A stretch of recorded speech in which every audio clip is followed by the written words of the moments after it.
Hi friends, ഇന്ന് ഞാനൊരു viral face pack try ചെയ്യാൻ പോകുന്നു. എന്നെ പോലെ ബ്യൂട്ടി പാർലറൊന്നും പോകാതെ ഹോം റെമഡീസ് യൂസ് ചെയ്യുന്നവർക്ക് മസ്റ്റ് ട്രൈ പാക്ക് ആണ്. ശരിക്കും പറഞ്ഞാൽ ആദ്യമായിട്ടാണ് കേട്ടോ ഫേസ് മാസ്ക് ട്രൈ ചെയ്യുന്നത്. അപ്പൊ അതിന് വേണ്ടുന്നത് എന്തൊക്കെയാന്ന് വെച്ചാൽ എഗ് വൈറ്റും കോഫി പൗഡറും മഞ്ഞപ്പൊടിയും മൂന്നും കൂടെ നന്നായിട്ട് മിക്സ് ചെയ്തത് ഇതുപോലെ ഫേസിൽ അങ്ങോട്ട് അപ്ലൈ ചെയ്ത് കൊടുക്കുക കേട്ടോ. യൂസ് ചെയ്യേണ്ടത് കോഴിമുട്ടയാണ്. ഞാൻ അങ്ങനെ ഭയങ്കരമായിട്ട് സ്കിൻ കെയർ ചെയ്യുന്ന ആളൊന്നും അല്ല, പക്ഷെ മുഖത്ത് ഇതുപോലെ കാരയൊക്കെ വരുമ്പോൾ ഞാൻ എന്തെങ്കിലുമൊക്കെ ഹോം റെമഡീസ് ചെയ്യുമായിരുന്നു. ഇപ്പൊ കുറെ ആയിട്ട് ഇതൊന്നും ചെയ്യുന്നില്ല. ഒരു വൈറൽ പാക്കിങ്ങിന് ഇൻസ്റ്റയിലും യൂട്യൂബിലും എല്ലാം കിടന്ന് കറങ്ങുന്നു. എല്ലാത്തിനും നല്ല റിസൾട്ടും ഉണ്ട്. എന്നാ പിന്നെ ട്രൈ ചെയ്തേക്കാന്ന് ഞാൻ വിചാരിച്ചു. ആദ്യം ചെയ്യേണ്ടതെന്ന് വെച്ചാൽ ഇതുപോലെ നമ്മുടെ ഫേസിൽ ഫുള്ള് പാക്ക് അപ്ലൈ ചെയ്ത് അതിനുശേഷം ടിഷ്യൂ പേപ്പർ പീസാക്കി ഇതുപോലെ മുഖത്തൊട്ടിച്ചു കൊടുക്കും. അതായത് നമ്മൾ മുഖത്ത് അപ്ലൈ ചെയ്ത പാക്കില്ലേ അതിന്റെ പുറത്ത്, എന്നിട്ട് ഒരു ലെയറും കൂടി ടിഷ്യൂ പേപ്പർ ഒട്ടിച്ചു കൊടുക്കും. അത് കഴിഞ്ഞ് ഏകദേശം 1.5-1.5 മണിക്കൂർ വരെയൊക്കെ വെയിറ്റ് ചെയ്യട്ടോ.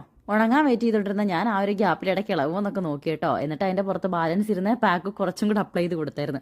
ഇത് ഫൈനലായിട്ട് ഇത് ഞാൻ ഇളക്കി മാറ്റിയിട്ടുണ്ട്. ഇളക്കാനായിട്ട് അധികം ബുദ്ധിമുട്ടിയൊന്നും വേണ്ട കേട്ടോ, നല്ലപോലെ ഇളകി വരും. അതിനുശേഷം ഫേസ് ഒന്ന് വാഷ് ചെയ്ത് വൈപ്പ് ചെയ്തെടുത്തിട്ടുണ്ട്. സക്സസ്. ഇപ്പോഴത്തെ ഫേസിൽ നല്ലൊരു ഗ്ലോ വന്ന ഫീലും കാരെല്ലാം പോവുകയും ചെയ്ത് എനിക്ക് ഭയങ്കരമായിട്ട് ഇഷ്ടപ്പെട്ടു. ബൈ.